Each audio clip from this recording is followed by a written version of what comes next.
ፊልሙ የሚጀምረው ሎይድ የተባለን ጨካኝ ማፊያ እያስመለከተን ሲሆን ሎይድንም ገና ከእስር ቤት የተፈታውን አለቃውን ሲቀበል እንመለከተዋለን። የድርጅቱ የዕፅ ገንዘብ መሰረቁን ለባለቤቱ ሲያሳውቅ አለቃው ወዲያውኑ ገንዘቡን እንዲያስመልስ ያዘዋል። ሎይድም አሳልፈው ሰጥተውናል ብሎ የጠረጠራቸውንና ለጠፋው ገንዘብ ተጠያቂ ናቸው ያላቸውን ሰዎች ስም ለአለቃው ያቀርባል። አለቃውም ያለምንም ማመንታት ሎይድንና ቡድኑን በሁለት ቀናት ውስጥ ሁሉንም አድነው ገንዘቡን እንዲያመጡ ትዕዛዝ ይሰጣቸዋል። ሎይድና ሰዎቹም ጊዜ ሳያባክኑ በዝርዝሩ ላይ ያሉትን ሰዎች በሙሉ ማደን ይጀምራሉ። የተሰረቀውን ገንዘብ በከፊል ባገኙ ቁጥር ለጉዳዩ ተጠያቂ የሆነውን ሰው እዚያው ባለበት ይገሉታል። ከእያንዳንዱ ግድያ በኋላም ሎይድ ለአለቃው ሪፖርት ለማድረግ በማስረጃነት ፎቶ ያነሳል። ትዕይንቱም ጠዋት ላይ ስፖርት ለመስራት ወደ ወጣች አንዲት ሴት ይዞራል። ወደ ቤቷ ልትመለስ ስትልም በድንገት ተኩሰው ይገሏታል። እሷም በሎይድ ዝርዝር ውስጥ ከነበሩት ሰዎች አንዷ ነበረች። ይህ በእንዲህ እንዳለ አንድ ቤተሰብ ወደ አዲሱ መኖሪያ ቤታቸው ገብተው ዕቃ ማውረድ ይጀምራሉ። አባታቸው ቢል ሁለቱን ልጆች ፎቅ ላይ የሚፈልጉትን ክፍል እንዲመርጡ ይነግራቸዋል። ቤተሰቡም ዕቃዎቹን ማስተካከል ሲጀምሩ ፍራሽ ወደ ፎቁ ላይ ለማውጣት ይቸገራሉ። ልጃቸው ላውረን ስለደከማት ፍራሹን ለጊዜው እዛው ትተውት ይሄዳሉ። በተመሳሳይ ሰዓት ታናሽ ወንድሟ ኦወን በጸጥታ በመርፌ እየተጫወተ ነበር። አንድ ሸራሪትም ተመልክቶ ያለምንም አመንታት ወዲያውኑ ይገላታል። ከዚያም በእጁ የሰራቸውን ስለታም መሳሪያዎችን መሳል ይቀጥላል።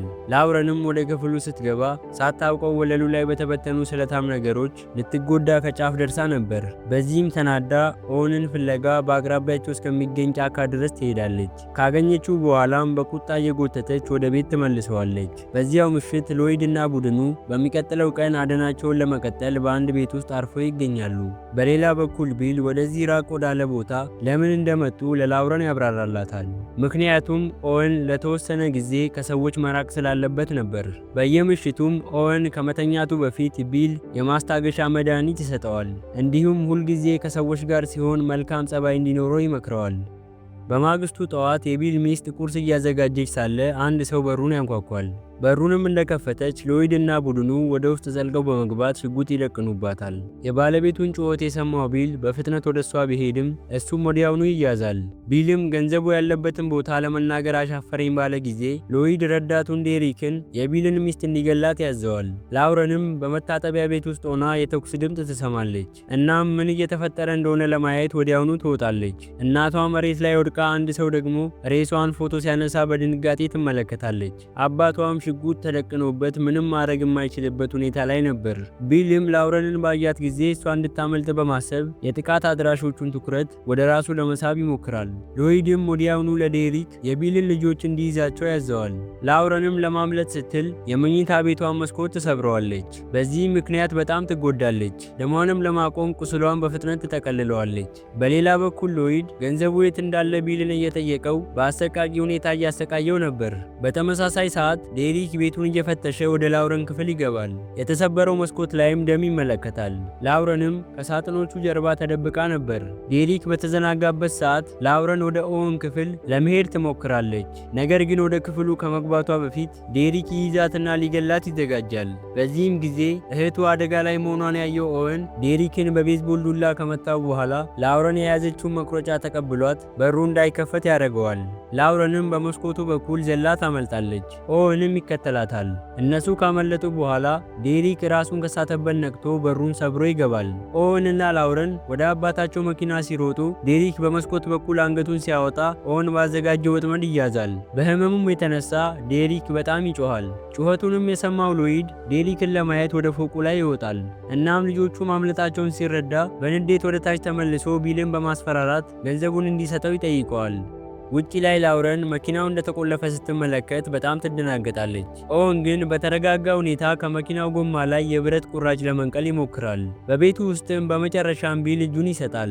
ገንዘቡ በጭነት መኪና ውስጥ ባለ ካዝና ውስጥ ተደብቆ እንደሚገኝ ለሎይድ ይነግረዋል። ውጪ ላይ ላውረን ኦወንን እንዲሸሽ ብትነግረውም እሱ ግን አባቱ በሎይድ ተገዶ ገንዘቡን ለማውጣት ወደ መኪናው ሲመጣ ወደ ጭነት መኪናው ይሄዳል። ወደ ቤቱ ውስጥም ስንመለስ ጆሴፍ የተባለው የሎይድ ሰው የዴሪክን ቁስል ለማከም እየሞከረ እየሞከረ ይገኛል።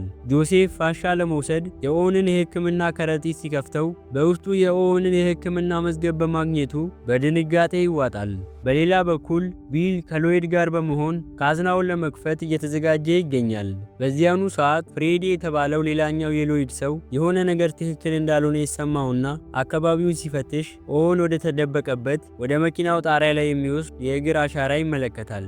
ፍሬዲም ወደ ላይ ለመውጣት ሲሞክር ኦወን በድንገት ዘሎ በመውረድ የፍሬዲን ጠመንጃ ቀምቶት የእጅ ፍሬኑን ይለቀዋል። መኪናውም ወደ ኋላ መሄድ ሲጀምር ፍሬዲ ከመኪናው ላይ ይወድቃል። ፍሬዲ በፍጥነት ተነስቶ መኪናውን ማቆም ቢችልም ኦወን ግን ጠመንጃውን ደቅኖበት ወደሱ መራመድ ይጀምራል። ነገር ግን ዴሪክ እና ጆሴፍ በድንገት መጥተው ተኩስ ሲከፍቱ ትኩረቱ ይበታተናል። ላውረንም ኦወንን በፍጥነት ጎትታ በማውጣት ሁለቱም ወደ ጫካው በመግባት ያመልጣሉ። በማምለጥ ላይ እያሉም ኦወን ሎይድ አባቱን ሲገለው ከርቀት ይመለከታል። በንዴት ቢቀጣጠልም ላውረን እየጠራችው ስለነበር ወደ ጫካው መሮጣቸውን ይቀጥላሉ። በቤቱ ውስጥ ዴሪክ ስለ ኦወን የሕክምና ፋይል ያገኘውን መረጃ ለማስረዳት ቢሞክርም ሎይድ ግን ለመስማት የማይችልበት የንዴት ደረጃ ላይ ነበር። ሎይድ ዴሪክ እና ጆሴፍን ልጆቹን እንዲያድኑ ካዘዛቸው በኋላ እሱና ፍሬዲ ግን ገንዘቡን ፍለጋ ወደ ቤቱ ይመለሳሉ። በሌላ በኩል እነ ኦወን ወደ ጫካው ዘልቀው ከገቡ በኋላ ኦወን ጠንካራ የዛፍ ቅርንጫፍ አግኝቶ የሆነ ነገር ማቀድ ይጀምራል። ላውረንም በጣም ተጎድታ ስለነበር እንድትቀመጥ ከነገራት በኋላ የሕክምና እቃዎቹን አውጥቶ ቁስሏን ያክምላታል። በመቀጠልም ኦወን ምላጩን ከአፉ አውጥቶ በቅርንጫፎቹ በመታገዝ ገዳይ ወጥመድ ማዘጋጀት ይጀምራል። በሌላ በኩል በቤት ውስጥ ሎይድ ገንዘቡን መፈለጉን ቀጥሎ የኦወንን የሕክምና መዝገብ ያገኘዋል። ፋይሉም የሰዎችን የጥቃት ዝንባሌ መለኪያ የሚያሳይ ሲሆን የኦወን ውጤት ደግሞ በአደገኛ ሁኔታ ከፍተኛ መሆኑን ያሳያል። መዝገቡ ኦወን በአቅራቢያው ላለ ለማንኛውም ሰው ከፍተኛ ስጋት መሆኑን ይገልጻል። በተጨማሪም ሎይድ ኦወን ቀደም ሲል የገደላቸውን ሰዎች ፎቶ ያገኛል። አብዛኞቹ አጥንታቸው የተሰበረ ወይም ለአካል ጉዳት የተዳረጉ ነበሩ። የኦወን አባት ቤተሰቡን ወደዚህ ርቀት ይዞ የመጣው ሌሎችን ከልጁ ጥቃት ለመጠበቅ እንደሆነ ግልጽ ይሆናል። በጫካው ውስጥ ዴሪክ በድንገት አንድ የሕክምና ቦርሳ ያገኛል። እናም ቦርሳ የወጥመዱ አካል መሆኑን ሳያውቅ ወደ እሱ ይቀርባል።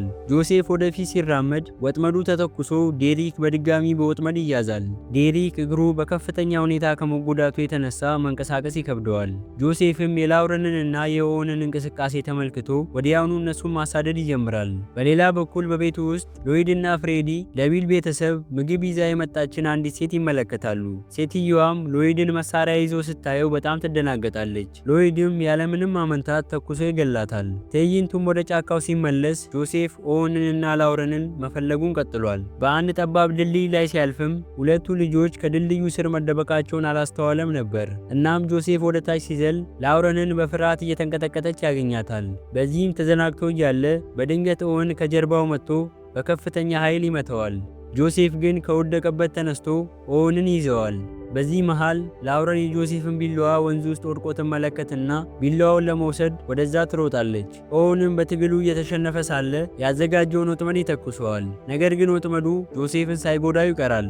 ላውረንም በተስፋ መቁረጥ ስሜት ውስጥ ሆና ወንድሟን ለመጠበቅ ስትል ጆሴፍን ከጀርባው በተደጋጋሚ ትወገዋለች። ላውረን በድንጋጤ ውስጥ ሆና የጮች እያለ ኦወን ጣልቃ በመግባት የጆሴፍን አስክሬን በመገልበጥ በጭካኔ ጨርሰዋል። ምንም ቃል ሳይናገር እህቱን ካረጋጋት በኋላ ደሙን ከእጇ ላይ ጠርግላትና የጆሴፍን ጃኬት ያለብሳታል። በዚያው ምሽት ከጫካው ካመለጡ በኋላ ወደ አንድ መኪና መሸጫ ቦታ ላይ ይደርሳሉ። ህንፃውም ተቆልፎ ስለነበር በያዘው መሳሪያ በሩን ሰብሮ ይገባሉ። የመኪና ቁልፎችን ፈልጎ ካገኘ በኋላ መኪናውን ፍለጋ ወደ ውጭ ይወጣሉ። መኪናው ጋር ሲደርሱም ሎይድና ፍሬዲ እዚያው መኖራቸውን ይረዳሉ። ሎይድም ላውረንን ተመልክቷት ፍሬዲን እንዲይዛት ያዘዋል። ፍሬዲም እሷን ማሳደድ ይጀምራል።